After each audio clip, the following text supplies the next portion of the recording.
Star Wars 7x7 episode 3132. It's Monday, and since we are counting down to the Season 3 premiere of The Mandalorian, it's a Mando Monday. The last 2 Mondays, we've talked about the characters of Moff Gideon and Bo-Katan, and today, we're going to focus on Dr. Pershing. Punch it!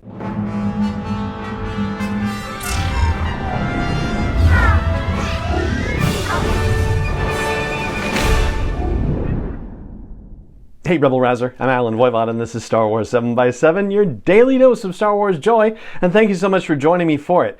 So, the mysterious Dr. Pershing, let's talk a little bit about things involved with him and where we're going to find him in Season 3 and how he's going to get there. So, one of the things we know right off the top from the very beginnings of his appearances in The Mandalorian is that he cares about Grogu at a certain level, and we find out that that certain level is a bit transactional as the series goes on. So one of the things that he's very concerned about is whether Grogu is captured alive. We obviously don't know that Grogu is the target of the bounty in the very first episode of The Mandalorian, but he is exceedingly concerned about the possibility that Grogu could be killed in the attempts to retrieve him. That, of course, is fascinating for reasons that we talked about previously, about the fact that some of the bounty hunters who had been assigned to get Grogu were told to terminate him. Period, paragraph, end of story. So those folks obviously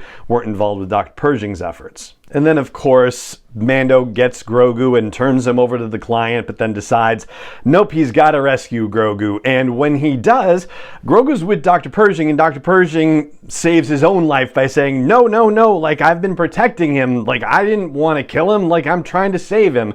And for that, the Mandalorian lets Pershing live. But I think it's fair to say that we find out the truth of the matter is that for Dr. Pershing's experiments with creating Force-sensitive clones, that's what we presume he's doing, for his experiments to continue, he needs a live Grogu for that purpose. So he needs him as a donor. He needs to keep him alive to be able to keep donating. So the reason why Pershing is like, no, I saved him is because Pershing needed him alive for his work, not because he's some, selfless, kind actor in that regard. Then in Chapter 14, Moff Gideon gets Grogu back from the Mandalorian and has Dr. Pershing alerted, so Pershing knows that Grogu is back. And then in Chapter 16, The Rescue, Gideon tells the Mandalorian that they've already got what they wanted from Grogu, which suggests that Pershing has already performed some sort of experiments, presumably withdrew blood/bodily fluids of some kind from Grogu, and has the answer to what he needs, which is certainly a very scary prospect.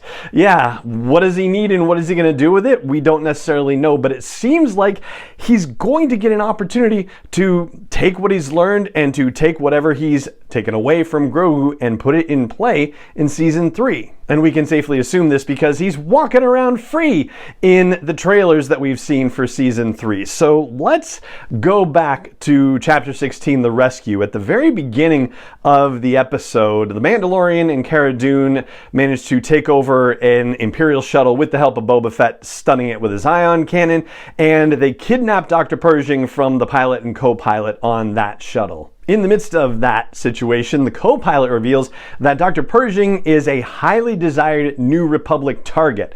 So keep that in mind. Then later on in the episode, we see the rescue team consulting with Dr. Pershing about the layout of the light cruiser that Moff Gideon is using and learning about the Dark Troopers and all of that. That's the last we see of Moff Gideon. So there's really only 2 options here. One is that he stays on the Imperial shuttle, but that seems very unlikely because that's the shuttle used in the attack on the light cruiser, and everybody gets off of that shuttle. I can't imagine them leaving Dr. Pershing on the shuttle by himself. It doesn't seem to make any sense at all. So that means that he is on Boba Fett's ship, and Boba Fett's in possession of him. What is Boba Fett going to do with Dr. Pershing? I guess that opens up a couple of possibilities. Number one is that they are going to hold on to him at least long enough to make sure that everything goes as well as possible with the attack on the light cruiser, because if it doesn't, then they might need Pershing for other information. Once it does, then there's really kind of one specific path, which is turning him over to the New Republic. That's what they were going to do with Moff Gideon. Why wouldn't they do that with Dr. Pershing as well? If he is a high value target, then he's probably going to the New Republic and a bounty is being claimed for him. And I think that's a very reasonable and likely situation, which then begs the question, if he is turned in to New Republic custody for a bounty, why is he seen walking around freely in the Mandalorian teaser that was initially released at Star Wars Celebration, and then footage from that, including part of that walking around scene, is included in the first teaser trailer that they released officially? And then why is he seen floating around in a Coruscant taxi looking around at all the spires and lights and whatnot, and it's being driven by a robot? So he's in nobody's custody at all. What is up with that? It seems like there can only really be two answers for it. Number one, that he's turned the equivalent of state's evidence on Moff Gideon and the Imperial Remnant, and he's being allowed his freedom as a result of that, which seems like a really bad idea. And if that were the case, it's surprising that they wouldn't keep him in custody anyway, even if they, managed to keep him in well-appointed custody at least, right? But they would still keep control of him, you would think. So that raises the other prospect, which is that either A, he doesn't get turned over to the New Republic and somehow he escapes from Boba Fett's custody, seemingly unlikely, or B, he's turned loose voluntarily by Boba Fett and company, and again, that seems rather unlikely.